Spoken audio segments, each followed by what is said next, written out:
जय श्री कृष्णा। इस बार की रमा एकादशी बहुत ही खास होगी क्योंकि इस दिन हरिवासर का भी सहयोग बन रहा है।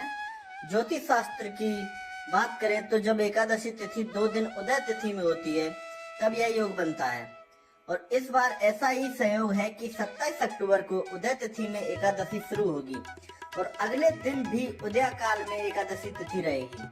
ऐसे में जो भक्त हरिवासर में व्रत रखेंगे उन्हें रमा एकादशी का अनंत फल मिलने का रसायन के अगले दिन पड़ने वाली द्वादशी को गोवत्स द्वादशी के नाम से जाना जाता है।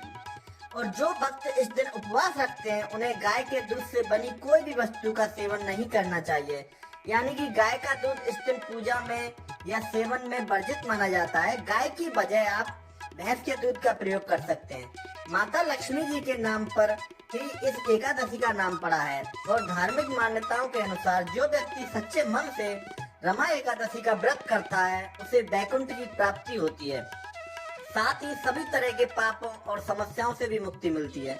एकादशी का व्रत बहुत ही श्रद्धा भक्ति के साथ किया जाता है और इस बार रमा एकादशी कब है यह जानना बहुत जरूरी है ताकि सभी भक्तजन सही समय सही दिन पर व्रत का पालन कर सकें। तो चलिए आपको बताते हैं इस बार रमा एकादशी का व्रत कब रखा जाएगा और व्रत खोलने का शुभ मुहूर्त कब से कब तक रहेगा।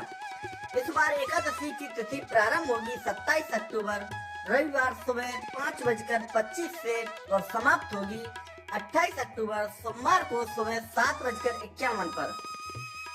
रविवार के दिन सारा दिन ही एकादशी तिथि रहेगी, लेकिन रविवार के दिन इस बार एकादशी का व्रत न रखकर 28 अक्टूबर सोमवार के दिन ही व्रत रहेगा और गोवत्स द्वादशी भी इसी दिन मनाई जाएगी, यानी आप 2 व्रत एक साथ भी रख सकते हैं।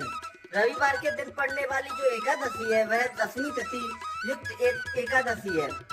जब भी एकादशी 2 दिन पड़े तो हमेशा सभी भक्तों को 2 दिन वाली एकादशी का ही व्रत रखना चाहिए। द्वादशी तिथि प्रारंभ होगी 28 अक्टूबर सोमवार सुबह 7:52 से और 29 अक्टूबर मंगलवार को सुबह 10:32 पर तिथि समाप्त होगी और द्वादशी तिथि लगते ही हरिवासर का समय भी शुरू हो जाएगा जो लगभग 5 से 6 घंटे तक रहता है। अब पहले जानते हैं एकादशी के दिन रहने वाले मुहूर्तों के बारे में। तो सोमवार के दिन सूर्योदय होगा सुबह 6:34 पर, सूर्यास्त शाम को 5:47 पर, ब्रह्म मुहूर्त सुबह 4:58 से 5:46 तक, अभिजीत मुहूर्त सुबह 11:48 से 12:33 तक, अमृत काल सुबह 8:12 से 10 बजे तक रहेगा, राहु काल जो कि अशुभ मुहूर्त होता है सुबह 7:30 से 9 बजे तक रहेगा।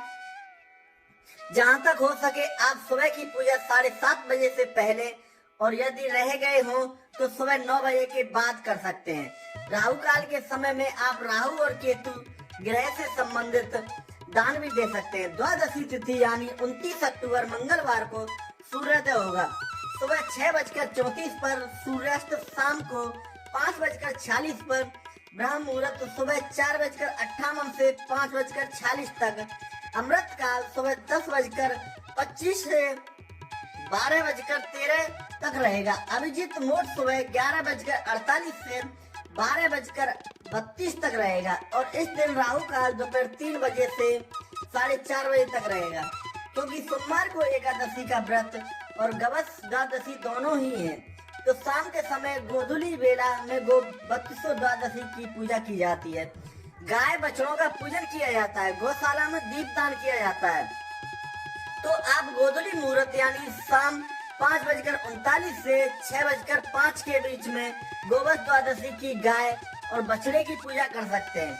हरिवासर का समय 28 अक्टूबर सोमवार को दोपहर 1 बजे तक समाप्त होगा। ध्यान रखिएगा बहुत से भक्त ऐसे भी होते हैं जो केवल सुनकर यानी जिस दिन एकादशी लग जाती है उसी दिन से व्रत रखना शुरू कर देते हैं, उसी दिन व्रत रखते हैं। तो ऐसे में कुछ लोग रविवार के दिन जरूर व्रत रखेंगे तो उन्हें दोपहर में अगले दिन सोमवार को 1 बजे से 3 बजे के बीच में ही व्रत का पारण करना होगा। इससे पहले व्रत पारण करने का कोई भी मुहूर्त नहीं है और सोमवार के दिन एकादशी का उपवास रखने वाले भक्तों को 29 अक्टूबर मंगलवार को सुबह 6:34 से 9:35 के बीच में अपना व्रत खोलना होगा। एकादशी से एक दिन पहले दशमी तिथि के नियमों का पालन किया जाता है। तो ऐसे में जिस दिन भी आप जिस तिथि में भी आप एकादशी का उपवास रखते हैं, चाहे 27 अक्टूबर या फिर 28 अक्टूबर, उससे एक दिन पहले ही आपको दशमी तिथि के नियमों का पालन करना चाहिए। और वैसे आप दोनों ही दिन चावल का प्रयोग वर्जित कर सकते हैं। यानी कि 27 अक्टूबर रविवार को जिस दिन सारा दिन एकादशी रहेगी और द्वादशी तिथि को व्रत वाले दिन भी आप चावल या चावल से बनी वस्तुओं का त्याग कर सकते हैं। जब भी एकादशी का इस प्रकार का सहयोग पड़ता है तो बहुत से वैष्णव भक्त दोनों ही दिन व्रत रखते हैं। और यदि दोनों दिन व्रत रखना संभव ना हो तो कम से कम कुछ नियमों का पालन जरूर कर सकते हैं। जैसे कि आप तुलसी के पत्ते ना तोड़ें, चावल या चावल से बनी वस्तुओं का सेवन ना करें, लहसुन प्याज का प्रयोग ना करें, और इस दिन आप भूखे लोगों को भोजन करा सकते हैं या दक्षिणा आदि मौसमी वस्तुओं का दान दे सकते हैं। यह थी आज की वीडियो। उम्मीद है जानकारी आपको पसंद आई होगी। वीडियो अच्छी लगी हो तो प्लीज वीडियो को